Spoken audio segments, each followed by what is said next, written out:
43 anyos nga gingong police asset sa Cagayan de Oro City ang gipusil patay. Sospek nga usa ka aktibong police investigator sa Divisoria Police Station sa Cagayan de Oro City nasikop sa hot pursuit operation. Ani nga report ni Cyril Chavez. Nagbuyod tunga sa dalan og wala na'y kinabuhi diyang narespondihan sa Cogon Police Station kining lalaking biktima sa pagpamusil sa Tangkungan, Pinikitan, Barangay Kamamanaan sa Cagayan de Oro City. Ang insidente nahitabo pasado alas 4 sa kadlawon adlawng Lunes. Base sa Cogon Police Station, giila ang biktima nga usa ka 43 anyos nga lalaking police asset nga residente sa Barangay Makasandig ning syudad.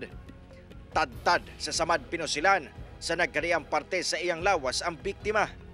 Nasayran sab nga una pa man namatay ang biktima, nakapablater pa kini sa Nazareth Police Station sa iyang nadawatang hulga sa kinabuhi. Base po sa mga witnesses nga atong nakuha dito o nakuha na to og mga statement, then ubay-ubay po na po yung mga witnesses nga ni voluntaryo nga nito sa atong opisina. Pipila ka oras human ang krimen, nadakpan sa kapulisan sa ilang hot pursuit operation ang suspect nga usa ka aktibong pulis nga adunay ranggong Police Master Sergeant. Ang suspect kasamtangang investigador sa Divisoria Police Station. Dili sad nako pwede na i-discount po ang atong kaning dunay kalimbigitan sa illegal nga drugs. So uban pa basin ng mga personal ng mga bingkil-bingkil.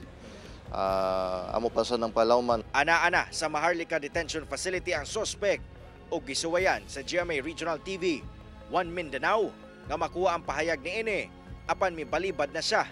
Sir, may buntag. Cyril Chavez ni sa GMA. Pwede ko makakuha pahayag nimo? Sir, sa pagkakaroon sir, no comment sa kuha na sir. No comment sa ka? Yes sir, pwede respect mo akong live. Wala man sa gipang divulge na mga information o unsa pa din na wala sa gibutyag unsay hinungdan nganong nagpabilin nagpakahilom. Human madakpan ang suspect, gilayon kining gipailawom sa paraffin og drug test o ginapaabot na lamang ang resulta ni Ine.